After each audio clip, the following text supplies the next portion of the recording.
can't start the car. Johnny has the keys.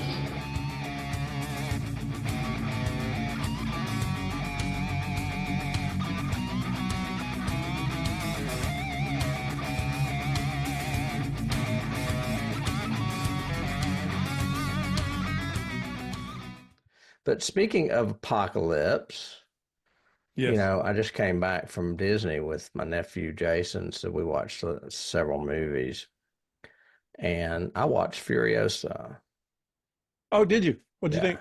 I liked Hemsworth and Anya Taylor-Joy really well in it. Hemsworth is virtually unrecognizable.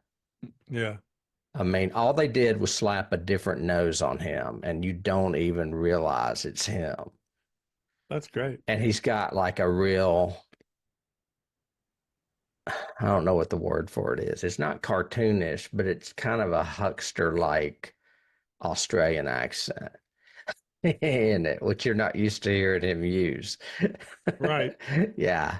The guy, of course, they've got a great double in there for Immortan Joe. Some of the other cast members are back from the Citadel, but it also deals with Bullet Town and there's a third city.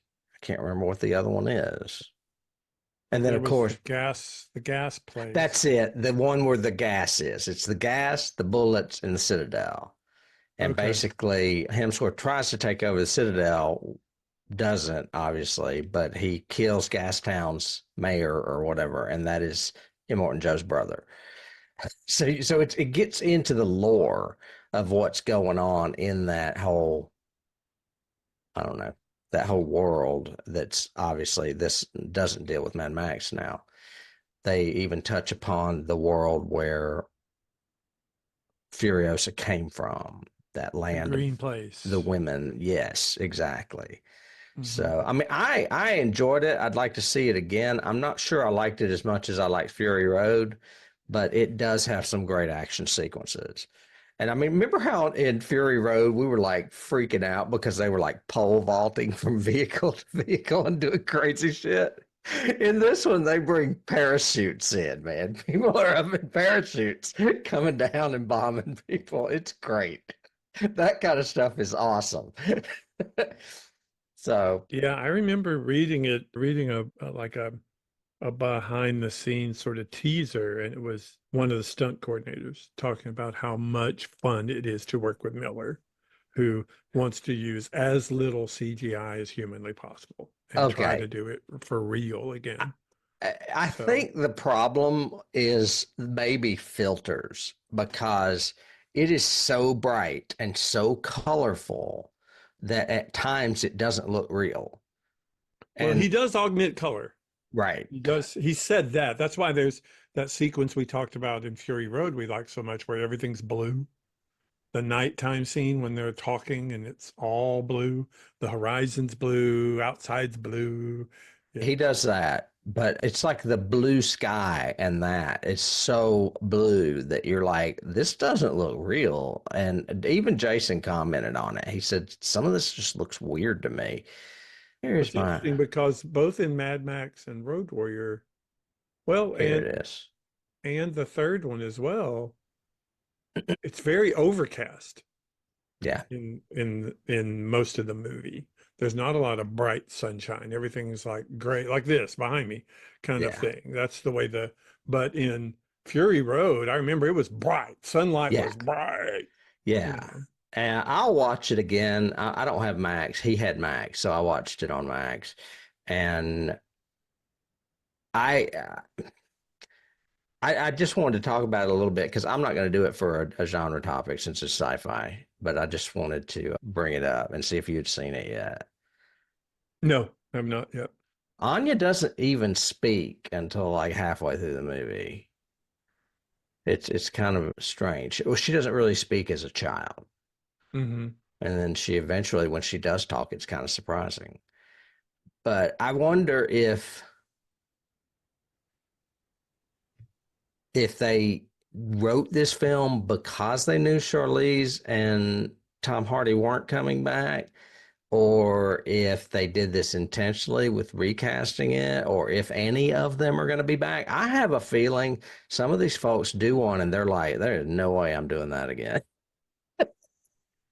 Because it's a lot of Maybe work. I mean, it is. yeah, very similar to, Chris Evans saying, I can't do Marvel anymore. It's too much on my body.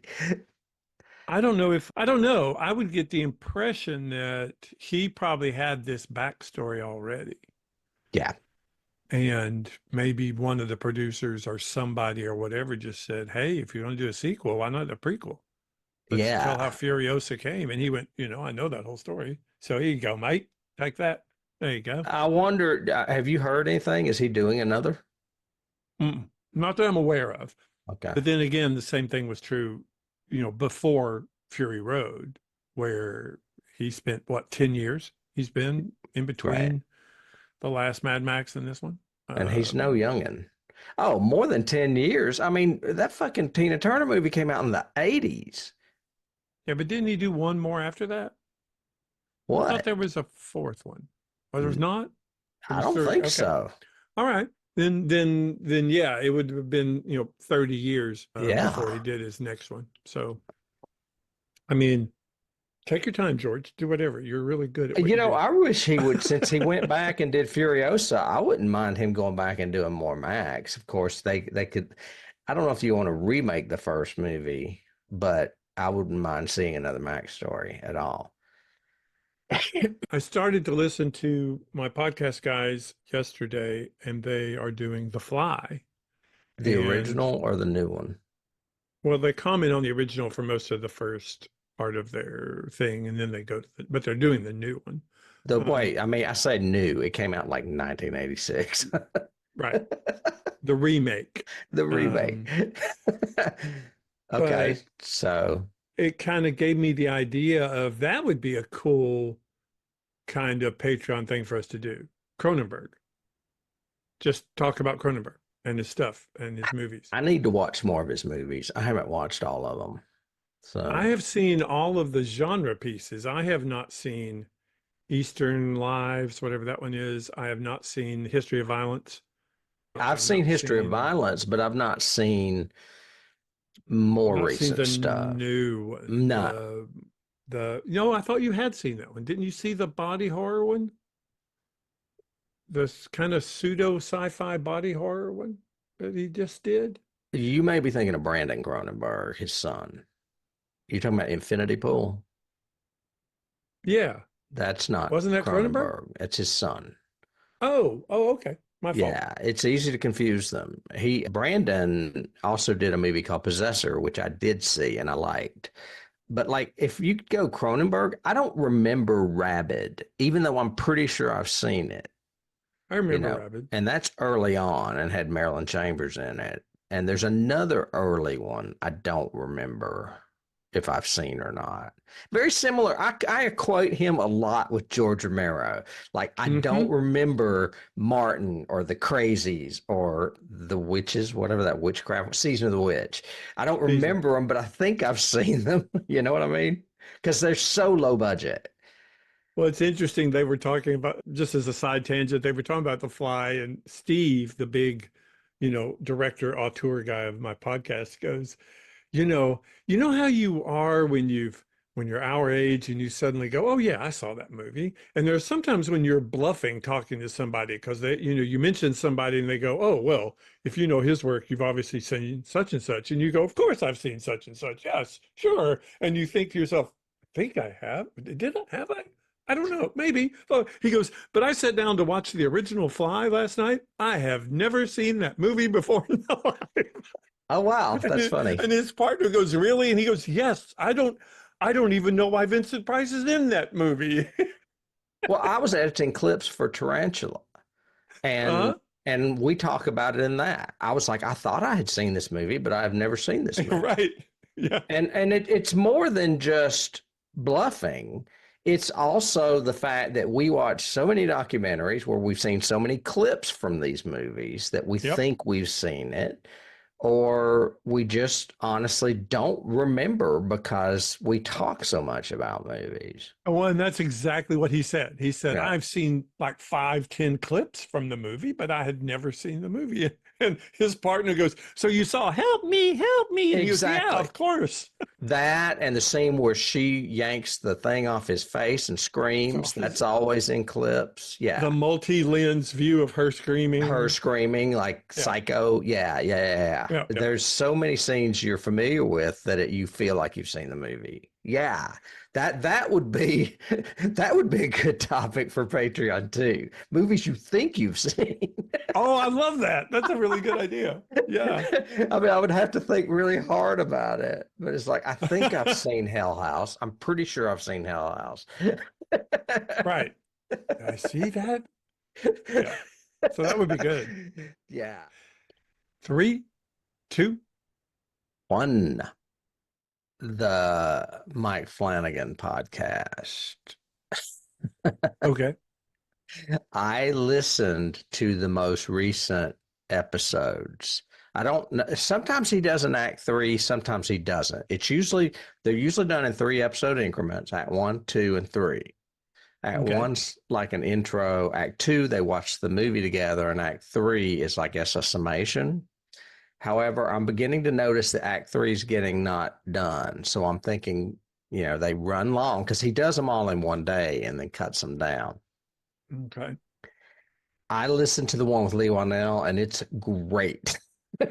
It is so worth listening to that I've gone back and listened to the first one with guys I don't even care about. Okay. Because, first of all, they talk about making movies and how they got started, but when they watch the movie, it's not like you have to know the movie or even watch it with them, because honestly, they rarely reference what they're watching. They usually are just, it triggers things for them to talk about.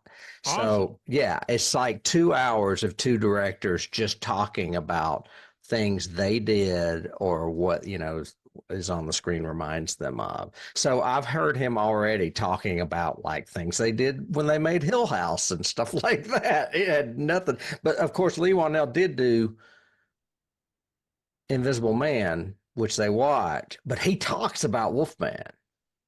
And Christopher Abbott plays the Wolfman. And Christopher Abbott is in It Comes at Night, which we're doing next week, which is really cool. Yeah. However, I'm going back and listening to them all because he's talked to Chloe Akuno, who did that movie with Maika Monroe that I liked about the stalker. And then he's talked to some others. I mean, there's not that many out there, but it does take a hot minute to listen to them because if you listen to all 3 episodes or 2 episodes, they're usually at least 3 hours because, a movie's usually 2 hours. Right. But I think you will love it. I mean, I was taken by surprise. I went back and listened to the guys that did that wedding movie that we can never remember because we've not watched. Ready or Not? Yeah, Ready or Not. The one about the bride. The hide and seek bride thing. Right. That one, they came from VHS and they started praising VHS. Sorry, I'm reading a text. We can't go from one side of the house to the other. We have to go outside and around. How long is that going to take? It's supposed to be till Friday, but I mean, all the floors down. They're just finishing it now. So I don't know. Anyway, he was asking me to take some food down to the dogs because they're downstairs with his mother. Mm-hmm. But what I was going to say is that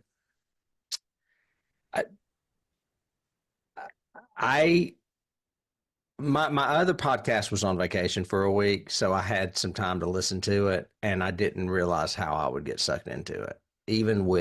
I got sucked into it because it was Lee Wanell, but then I started thinking, you know what? Some of these others are going to be good too. And there's not that many so far. I think he's got like 10 episodes, maybe. What's the name of it? Director's Commentary. They talked about VHS being this great series. And I was like, I know it's an anthology series, whatever. And I went back and tried to watch, and several of them are highly rated on Rotten Tomatoes. And I went back and tried to watch one, and they're all found footage. So I was like, I'm out. Because I mean, I couldn't. I just can't do it. It's just too annoying to me. So Now, the invitation. Then, that is the good invitation, and I haven't listened to it yet. But that's the one that we interviewed that guy Alok about. Not that movie, but that director. Because no, I take that back. We interviewed him about 3BR, but he knew the guy that did, or the yeah, woman that did. I think it's a woman that did the invitation, and I yeah, talked to him a lot about that. Karen Kasama. Right. Yeah, he knew her. I don't think you've seen that, have you? No, but No, it's I really haven't good. seen not one movie in this entire list have I seen. Well, Invisible Man. Watcher, Watcher is really good too, and that's the Chloe Akuno. Yeah, Invisible Man I've seen, but Watcher, The Vigil, The Invitation, Ready or Not, and The First Omen. I haven't seen any. I've started that one, but he hasn't finished it. That's the latest. Correct. Yeah. Yeah, he And just has she's Act One. kind of flighty, but I mean, she is a good director because I've seen that movie. Okay. Yeah. And then Mike liked it too. Of course, Mike likes some things I don't like, but obviously VHS. I just don't see how he's maintaining control of all these projects with the amount of detail that he normally does. It is recorded in podcast shit. Spotify Studios in LA. So he just shows up one day and does it. Yeah, but no, I just mean I don't even mean the podcast. I mean everything else. I mean, I'm sure he doesn't freaking edit the podcast. No, I'm sure he lets other people do that and all that stuff. But the doing Dark Tower, and he still hasn't released the pseudo comedy one that's coming out. it's not. I don't think it's really a comedy, but it's the life of Chuck, the Stephen Yeah, King the Life of story. Chuck, Stephen King one. He's It's more got, like a Benjamin Button kind of thing. and there's two other ones that are coming. Oh, the reboot of Exorcist. Exorcist and something else. And I was going, how are you doing all of these? Well, Just his crazy. wife is directing a VHS segment in a new VHS movie because Yeah. he mentions that when he's talking to Lee Wanell. Oh But yeah, he's proud of that.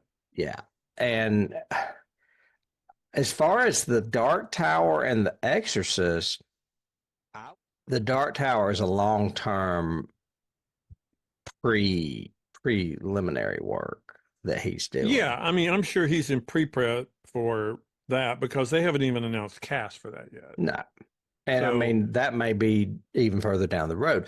You can tell when he is talking to this girl that did the first Omen that when he saw that movie is probably when he said, I want to do The Exorcist. Because he was so pleased with her version of a prequel of The Omen. Okay. I mean, that's my guess. And I think that he tends to be a little bit impulsive because he's like, he sees something he likes and says, wait, I want to try something like that, Yeah, his head goes that way, Right. sort of thing. Yeah. Right. And he's just strong enough to back it up. I wish he would publish his books because I remember that one video I saw where he was talking and he showed them all the bound production books. He's got Midnight like Mass and Moleskines, Hill yeah. House and it's just all of his notes, his original drafts, all of his little sketches that he's done. And I was just going, oh my God. He talked to Lee read Wanell, and Lee said, I use Moleskines. He said, I love that. I do too. He said, I have, and they talked about how many they've filled up. Yeah. I think Lee said he's filled up at least 50, maybe even 100 or something. And I'm like, yeah, I don't write longhand like that. I think better when I write my fingers. Well, I will definitely give computer. it a listen. Yeah, I mean, like I said, I started with Lee Wanell because I knew I liked him. And I thought, well, I'm just going to listen to the directors I like. But now I'm like, yeah, I might go back and listen to some of these others. Now, I cut one short. I think I cut the one short that the guys that did Ready or Not. But I'm getting ready to do, I think, Chloe Okuno. But I forgot about that girl that did the invitation. I really want to hear that one because that's the movie that I like. I thought it was that vampire movie that tanked, and now I realize it's not. It's the one that I liked that I told you Mm-hmm. about the party where the guy goes to his exes and it's like a cult. Mm-hmm. It's very much like a Jordan Peele movie to me. I'm still watching Agents of S.H.I.E.L.D. I'm about halfway through the third season. And I don't Is know. that the Hydra season? It's the Powers Booth season. Yeah, yeah. With the chick that he's sleeping with, and you don't know whether or not she's good or bad. At one point, she's bad, and then all of a sudden, she's good. I'm like, what? What the fuck? uh, oh yeah, yeah. You're about to wait. Have you? And I they don't want to keep get anything referring to wrong. these people as Inhumans, and I'm like, is this tie into that Inhuman show they tried to do Sort of. that tanked? They did it first. Inhumans, they tried to do a movie version of Inhumans. That didn't work. And supposedly coming up in the next phase of Marvel, they'll actually do officially the Inhumans. Well, now there was an Inhuman series. It wasn't a movie. That's what I'm talking about. It was a That network thing. was only like 6 or 8 episodes and it sucked and everybody got rid of it. And I remember that comic book. Yeah. I didn't read it. Okay, without giving it, so have you in Agents of S.H.I.E.L.D., have you seen Bill Paxton? That was like first and second season. Yeah, the end of the second season, I think, was where he was in. I think it's the end of the first season, but Oh, okay. yeah. Okay. Yeah. He ends up being a traitor, and then so does the main guy that was training Sky. He ends up being Hydra. Hydra. Yeah. Yeah. Yeah, all that Okay. stuff. Cool. And now I was like, is this Hydra stuff over? You said yes, and it's not. They're still doing it in third season. Well, season 2 is It's her mother and father, Kyle Winter MacLachlan, and the Inhuman mother. Yeah. I'm trying to remember because they don't do it like Buffy with a single big bad. They have a lot of threads that come in because you also have the whole. I mean, I remember if I remember correctly, season 1 was all about him and how did he come back from the dead. A lot of it, yeah. And season 2 was introducing the Inhumans and how people got special abilities, Including Sky, including Sky, who becomes Thumper, Daisy, Boomer, Daisy. Yeah, Daisy. but she gets a code name like Thunder or Waves or something. She's got That a hadn't happened yet. she's got a superhero name. I mean, that comes Sky? up. Yeah. I mean, Sky is a name like Thunder or Waves. No, yeah, but not that. Anyway. And the whole tie-in with Hydra is in season 2, and then season 2 into 3 is Winter Soldier, and the fall of Hydra, or the essentially Hydra being exposed and yada yada and all that. Then they get into trying to remember because I think it's 7 seasons. So It's a lot. It's like 100 and something episodes. yeah, I think it's 7 seasons and could have gone on for 4 more, in my opinion. But, Check. 1, 2, 1, 2. and the fact that Marvel refuses to acknowledge it really pisses me off. I don't think they refuse to acknowledge it. It is categorized in all the Marvel stuff on Disney. That's why I'm watching it. Right, but if you look at interviews with Kevin Feige and the Russo brothers and everything else, they say anything in Agents of S.H.I.E.L.D. is not canon. Even though you end up seeing Thor's sister and all of these, there's all, and they, there's like I told you, there's one episode where they just got back from London because they've been cleaning up from Thor Dark Side, Dark Power, Dark Fall, Dark World. Dark World. Yeah, Um, I think the fans will decide. I don't think Kevin Feige has a say in it.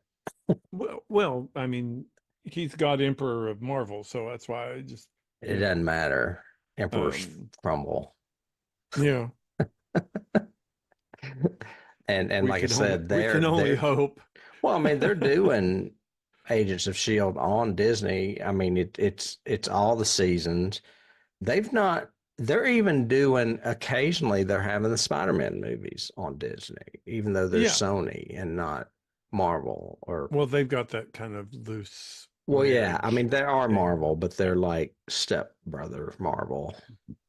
Yeah, so But I don't think they treat Agents of S.H.I.E.L.D. the way they treat Spider-Man. I think it's more welcome. well, I mean,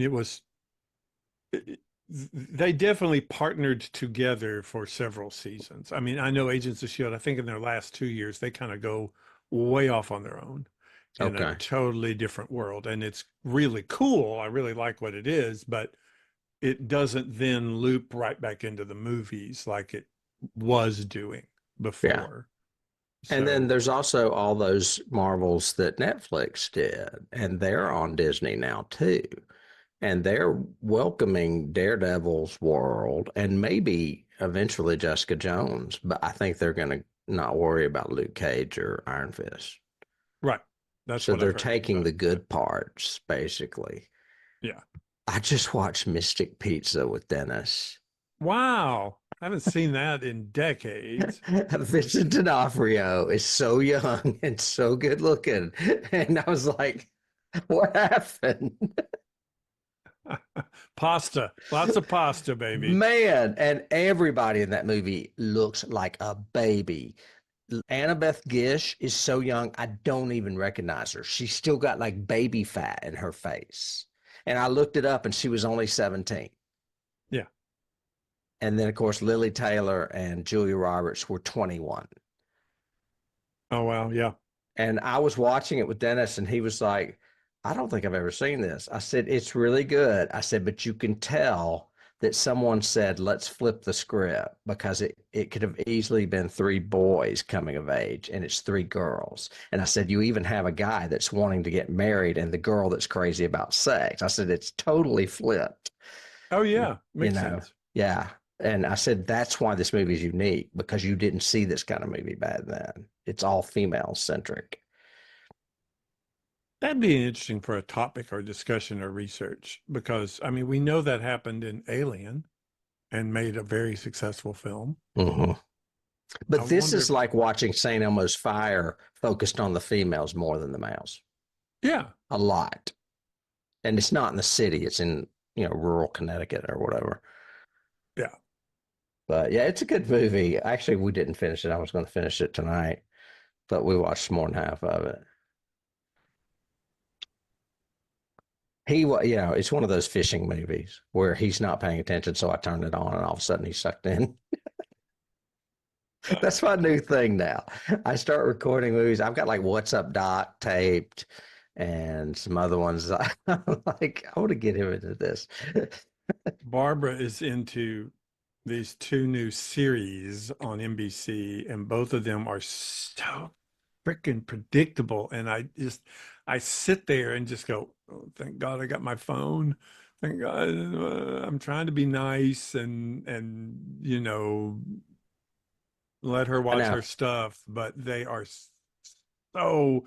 Zachary Quinto is in one, and I've seen the previews for it. it is just medical procedural 101. And it's just like there's nothing interesting about it. I hate the plotting. I hate this new thing of we can no longer ever tell a single story per episode. We have to have all these hooks to mysteries and secrets and people lying and some other subplot that's going to go through the whole season. And yeah, it gets so predictable. It's like she goes, "Oh, this one ended good," and the other night she goes, "Oh, this one ended good." I went, "It's not over yet." She went, what? And I said, it won't be over yet. When they come back from commercial, there'll be a hook. And she goes, no. And I said, yeah, there will. And they came back. Didn't I tell you about my twin brother? You know, it was that kind of, it wasn't that, but you know what I mean? It's that kind of, wait, he left a voicemail? Oh, and they listen to half of it, then it goes to credits. Oh, And it's funny. like, I was going, editing bonus takes the other day when we're talking about Interview with a Vampire, and I refer to it as soap opera. And you start referring to soap opera as being a negative, and I was talking more about romance and melodrama or whatever. mm-hmm. And that sounds exactly like the same kind of writing that you were talking about, where it's predictable, repetitive, and, to keep the story going. When I was talking about soap opera, I was using it in the grand scale of more romance than anything. I think romance is totally different than soap opera to me. Yeah, it really is. I Romance, was probably using the wrong word. romance can be enchanting. It can be funny. It can be scary. It can be interesting. Mhm. I mean, it's got a broad scope, whereas soap opera is very niche and to me, extremely predictable. Yes, Even but if the prediction is now they're going to do something weird, you know? right. But both So, have drama in common. mhm. A lot of drama. Oh yeah. Yeah. Yeah. I was But I talking to didn't somebody the other mean when day I and was using it, I was obviously addressing Interview with the Vampire, and I do not think it's bad. I just felt like I feel like Anne Rice's books are kind of soap opera like because they are grand, they are large, they are romantic, and they go on for centuries. That's just, it's just well, I but guess it's a to me, different term of soap opera. yeah, yeah. I mean, to me, soap opera's always been a negative. It's always Right. been whereas, and if somebody says, oh, well, then it turned into a soap opera, I go, oh, okay, then I don't, but yeah, that means it's negative. It turned Mm. into Housewives of Dubai or whatever, kind of stuff.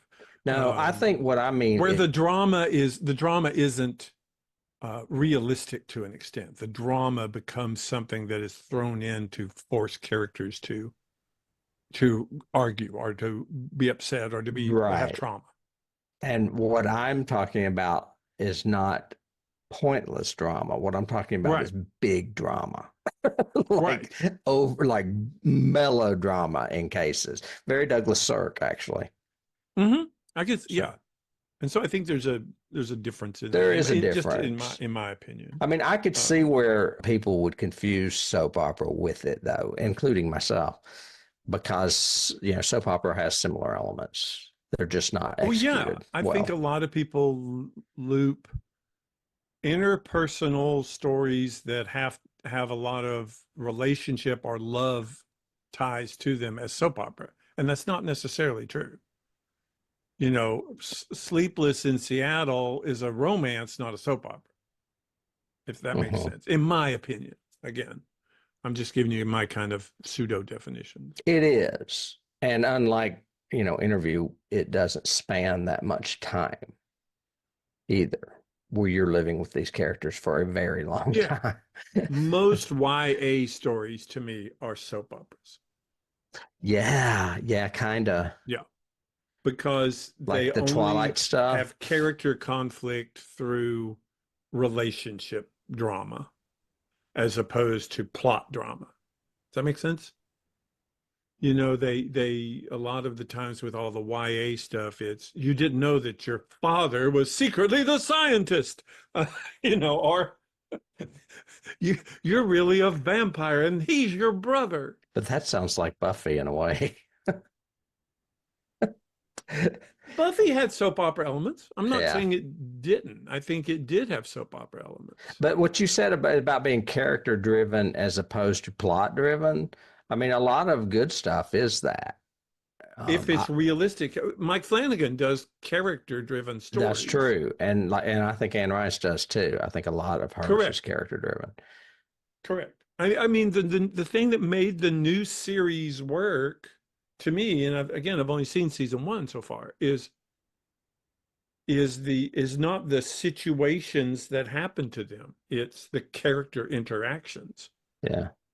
even down to the dicks in the city council or whatever that are dicking them. And first they're racists, and then they're other racists, I guess. They're homophobes, kind of thing. And Yeah, I think that does come into play. I can't wait till you watch the second season because it is okay, so theater centric.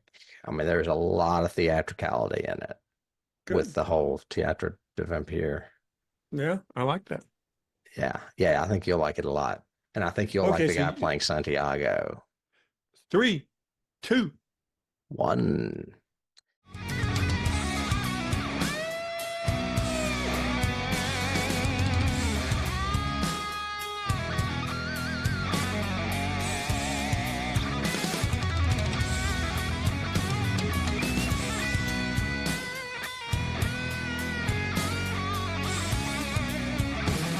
You can't start the car. Johnny has the keys.